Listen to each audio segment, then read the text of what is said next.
നമസ്കാരം. ലോക്സഭാ തെരഞ്ഞെടുപ്പിന്റെ രണ്ടാംഘട്ട വോട്ടെടുപ്പ് നാളെ നടക്കും. 96 മണ്ഡലങ്ങളിലാണ് വോട്ടെടുപ്പ് നടക്കുക. തമിഴ്നാട്ടിലെ വെല്ലൂർ ഒഴിച്ച മുഴുവൻ മണ്ഡലങ്ങളും, കർണാടകയിലെ 14 മണ്ഡലങ്ങളും നാളെ വിധിയെഴുതും. ഉത്തരേന്ത്യയിലെ 43 മണ്ഡലങ്ങളിലും നാളെ വോട്ടെടുപ്പ് നടക്കും.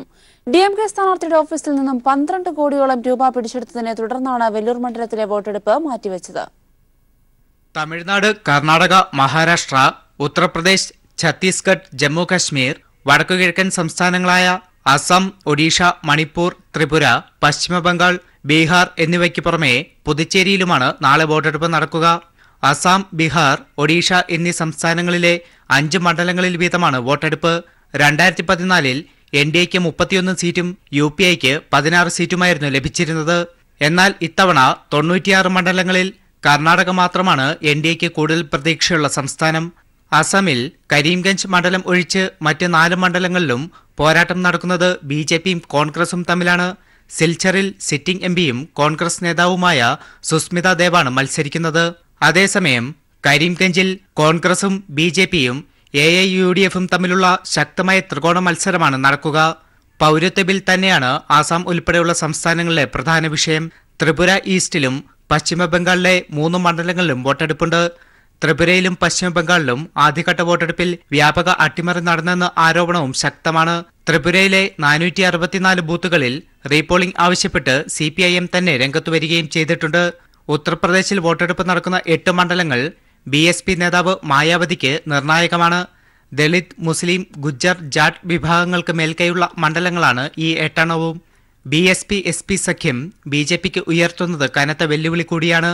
കർണാടകയിൽ മികച്ച വിജയം കൈവരിക്കാനാകുമെന്ന പ്രതീക്ഷയിലാണ് കോൺഗ്രസ് JDS സഖ്യം. എന്നാൽ കോൺഗ്രസുമായി അവസാന നിമിഷം സഖ്യം രൂപീകരിച്ചതും സഖ്യമുണ്ടാക്കിയതിൽ JDSനകത്തുള്ള അസ്വാരസ്യവും BJPക്ക് ഗുണം ചെയ്യാനാണ് സാധ്യതകൾ.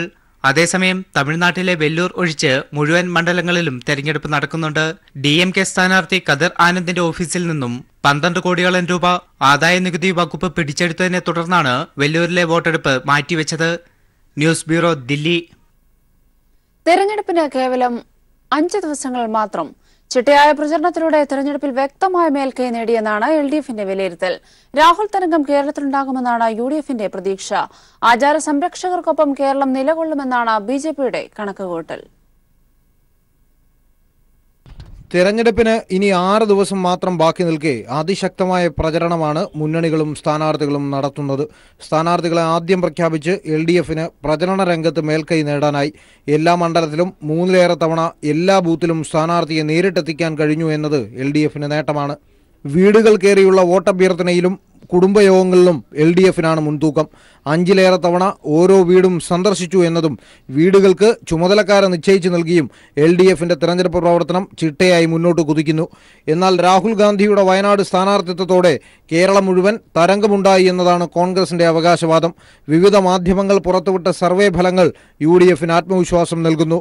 എന്നാൽ പ്രചരണ രംഗത്തെ മാന്ദ്യവും ചില മണ്ഡലങ്ങളിൽ കോൺഗ്രസ് പ്രവർത്തകർ പ്രവർത്തനരഹിതരായതും UDFന് തിരിച്ചടിയായിരിക്കുകയാണ്. BJP പ്രധാനമായും തിരുവനന്തപുരത്താണ് ശ്രദ്ധ കേന്ദ്രീകരിക്കുന്നത്. ശബരിമലയാണ് മുഖ്യ പ്രചരണ വിഷയം. അയ്യപ്പന്റെ പേരിൽ വോട്ട് പിടിക്കാൻ ശ്രമിച്ചതിന് സുരേഷ് ഗോപി അടക്കമുള്ള BJP സ്ഥാനാർത്ഥികൾക്ക് പണി കിട്ടിയതും BJPക്ക് തിരിച്ചടിയാണ്. ശബരിമല വിഷയം പ്രധാനമന്ത്രി അടക്കമുള്ളവർ പ്രചരണ ആയുധമാക്കിയതോടെ അതേ നാണയത്തിൽ തിരിച്ചടി നൽകി മുഖ്യമന്ത്രി അടക്കമുള്ളവർ നൽകുന്ന മറുപടിയും സജീവ ചർച്ചയായിരിക്കുന്നു. ലീഗും SDPയും തമ്മിൽ നടത്തിയ രഹസ്യ ചർച്ചയുടെ ദൃശ്യങ്ങൾ പുറത്തായതും പ്രചരണ വിഷയമാണ്. വരും ദിവസങ്ങളിൽ റോഡ് ഷോകളിൽ കേന്ദ്രീകരിക്കാനാണ് വിവിധ മുന്നണികളുടെ തീരുമാനം. ജീവൻകുമാർ, തിരുവനന്തപുരം. ഇന്ത്യയിലെ ജനങ്ങളെ ജാതിയുടെയും വർഗീയതയുടെയും പേരിൽ പരസ്പരം തല്ലിക്കുകയാണ് മോദിയും BJPയും എന്ന് CPM പോളിറ്റ് ബ്യൂറോ അംഗം പ്രകാശ് കാരാട്ട്. മതേതരത്വം സംരക്ഷിക്കപ്പെടണമെങ്കിൽ മോദിയുടെയും സർക്കാരിന്റെയും പരാജയം ഉറപ്പുവരുത്തണം. അതിനായി ഈ തെരഞ്ഞെടുപ്പിൽ ഇടതുപക്ഷത്തിന്റെ ശക്തി വർദ്ധിപ്പിക്കണമെന്നും പ്രകാശ് കാരാട്ട് പറഞ്ഞു. കോട്ടയം കറുകച്ചാലിൽ നടന്ന വീണ ജോർജിന്റെ തെരഞ്ഞെടുപ്പ് പൊതുയോഗം ഉദ്ഘാടനം ചെയ്ത് സംസാരിക്കുകയായിരുന്നു അദ്ദേഹം. പത്തനംതിട്ട ലോക്സഭാ മണ്ഡലത്തിലെ ഇടതുമുന്നണി സ്ഥാനാർത്ഥി വീണ ജോർജിന്റെ പ്രചാരണ പ്രവർത്തനങ്ങൾക്ക് ശക്തി പകരാനാണ് സിപിഎം പോളിറ്റ് ബ്യൂറോ അംഗം പ്രകാശ് കാരാട്ട് മണ്ഡലത്തിലെത്തിയത്. കോട്ടയം കറുകച്ചാലിൽ നടന്ന തെരഞ്ഞെടുപ്പ് പൊതുയോഗത്തിന്റെ ഉദ്ഘാടനം നിർവഹിച്ച പ്രകാശ് കാരാട്ട് പ്രസംഗവേളയിൽ ബിജെപിയെ കടന്നാക്രമിച്ചും കോൺഗ്രസിന്റെ പൊള്ളത്തരങ്ങൾ തുറന്നുകാണിക്കുകയും ചെയ്തു. ഇന്ത്യയിലെ ജനങ്ങളെ ജാതിയുടെയും വർഗീയതയുടെയും പേരിൽ പരസ്പരം തല്ലിക്കുകയാണ് മോദിയും ബിജെപിയുമെന്നും വർഗീയതയ്ക്കെതിരെ കൃത്യമായ നിലപാടെടുക്കാൻ കോൺഗ്രസിന് കഴിയുന്നില്ലെന്നും പ്രകാശ് കാരാട്ട് പറഞ്ഞു. അതിനാൽ മതേതരത്വം സംരക്ഷിക്കപ്പെടണമെങ്കിൽ മോദിയുടെയും സർക്കാരിന്റെയും പരാജയം ഉറപ്പുവരുത്തണം. അതിനായി ഈ തെരഞ്ഞെടുപ്പിൽ ഇടതുപക്ഷത്തിന്റെ ശക്തി വർദ്ധിപ്പിക്കണമെന്നും പ്രകാശ് കാരാട്ട് പറഞ്ഞു. So in this election, the unity of the secular and democratic forces is going to ensure the defeat of the BJP and the removal of the Modi government from power at the center. And in place of that, we have to form a secular government. A secular government will be formed if we can also strengthen the representation of the left in parliament, increase the representation of the LDF MPs in parliament, because it is the left forces which can rally all secular forces to form a coalition government. This is not a role that the Congress party can play or is playing. The Congress party has a record of compromising with the BJP and the communal forces, of colluding with them opportunistically. Jose Champakkara അധ്യക്ഷനായ യോഗത്തിൽ CPI ജില്ലാ secretary CK Sasidharan, LDF നേതാക്കളായ advocate K Anilkumar, professor R Narendranath, advocate MA Shaji, PA Thaha, VP Ismail തുടങ്ങിയവരും സന്നിഹിതരായിരുന്നു. News bureau, Pathanamthitta. മംഗലാപുരത്ത് നിന്ന് അടിയന്തര ഹൃദയ ശസ്ത്രക്രിയയ്ക്കായി 5 മണിക്കൂർ കൊണ്ട് കൊച്ചിയിലെ ആശുപത്രിയിലെത്തിച്ച പിഞ്ചു കുഞ്ഞിനെ തീവ്രപരിചരണ വിഭാഗത്തിൽ പ്രവേശിപ്പിച്ചു. കുഞ്ഞിന്റെ ആരോഗ്യസ്ഥിതി ഗുരുതരമാണെന്നും 24 മണിക്കൂർ നിരീക്ഷണത്തിലാണെന്നും ഡോക്ടർമാർ പറഞ്ഞു. ആംബുലൻസിന് സൌകര്യമൊരുക്കണമെന്നും കുഞ്ഞിന്റെ ജീവൻ രക്ഷിക്കണമെന്നുമുള്ള മുഖ്യമന്ത്രിയുടെ അഭ്യർത്ഥന നാട് ഏറ്റെടുക്കുകയായിരുന്നു. ചികിത്സയുടെ പൂർണ്ണ ചിലവുകൾ സർക്കാർ വഹിക്കുമെന്ന് ആരോഗ്യമന്ത്രിയും അറിയിച്ചു. തിരുവനന്തപുരത്തെ ശ്രീചിത്ര ആശുപത്രി ലക്ഷ്യം വെച്ചാണ് മംഗലാപുരത്തു നിന്നും ചരിത്ര ദൌത്യവുമായി ആംബുലൻസ് പുറപ്പെട്ടത്. 15 മണിക്കൂറിലധികം സമയം വേണ്ടിവരുന്ന 650 കിലോമീറ്റർ ദൂരം എത്താൻ ലഭിച്ചത് 10 മണിക്കൂർ മാത്രം. ചൈൽഡ് പ്രൊട്ടക്ഷൻ ടീമിന്റെ ഔദ്യോഗിക ഫേസ്ബുക്ക് പേജിൽ യാത്ര തത്സമയം സംപ്രേഷണം ചെയ്തതോടെ പൊതുസമൂഹം ദൌത്യം ഏറ്റെടുത്തു.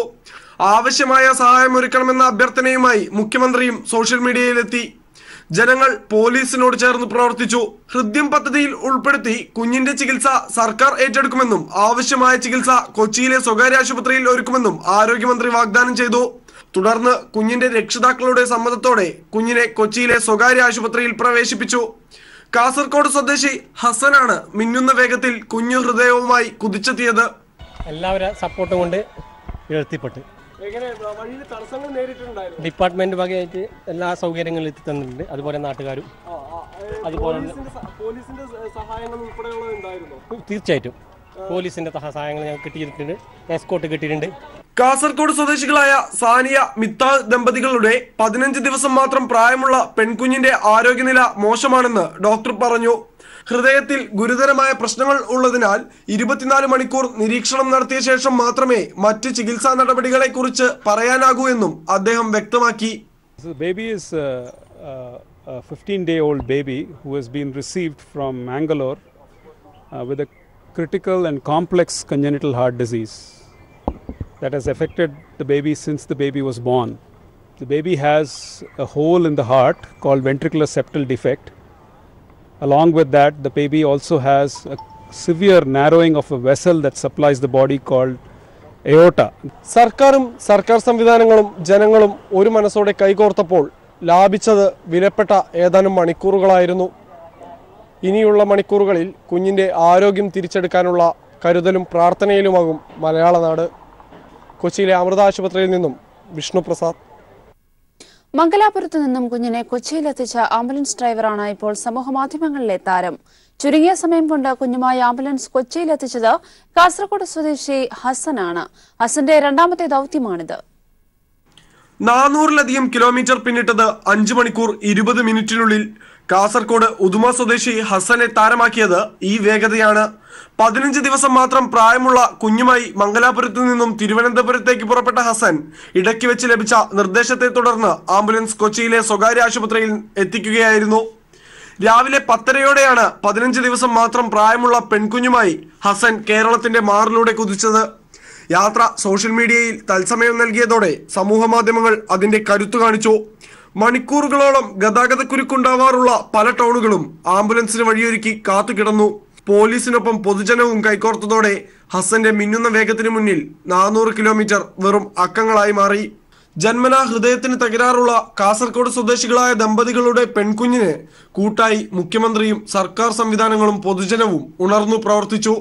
പ്രളയത്തിന് ശേഷം ഒരിക്കൽ കൂടി കേരളം സമൂഹ മാധ്യമങ്ങളുടെ ശക്തി തിരിച്ചറിഞ്ഞു.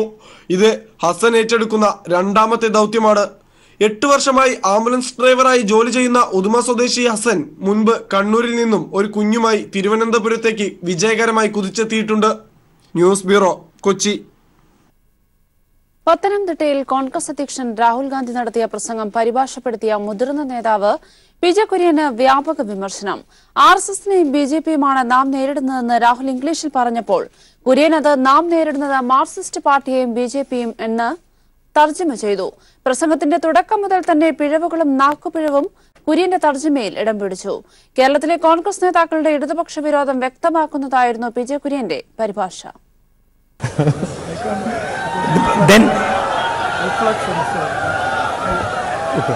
പത്തനംതിട്ടയിലെ UDF പ്രചാരണ വേളയിലാണ് കോൺഗ്രസ് അധ്യക്ഷൻ രാഹുൽ ഗാന്ധിയുടെ പ്രസംഗം മുതിർന്ന കോൺഗ്രസ് നേതാവ് പി.ജെ. കുര്യൻ പരിഭാഷപ്പെടുത്തിയത്.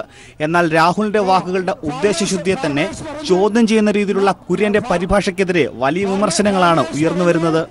RSSനും BJPക്കുമെതിരായ ഒരു പോരാട്ടത്തിലാണ് നമ്മളിപ്പോൾ എന്ന രാഹുൽ ഗാന്ധിയുടെ ഇംഗ്ലീഷ് പ്രസംഗ ഭാഗത്തെ നാം നേരിടുന്നത് മാർക്സിസ്റ്റ് പാർട്ടിയെയും BJPയുമാണ് എന്നാക്കിയായിരുന്നു കുര്യന്റെ തർജ്ജമ.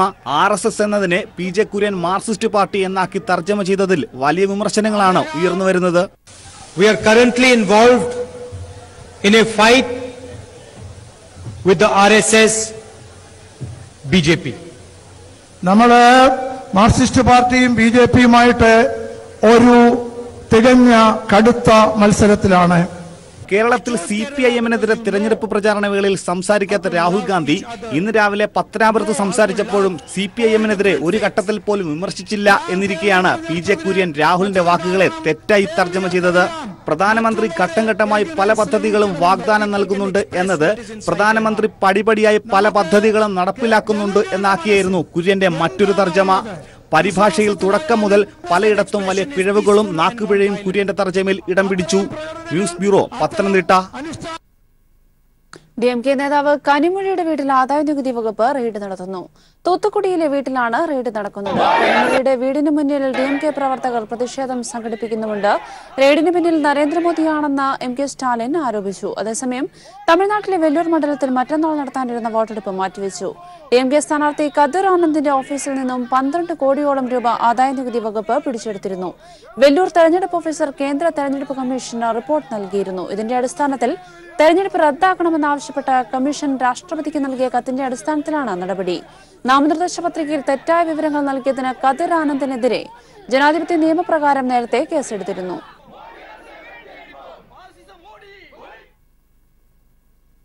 വാർത്താ ബുള്ളറ്റിൻ പൂർണ്ണമാവുന്നു. നമസ്കാരം.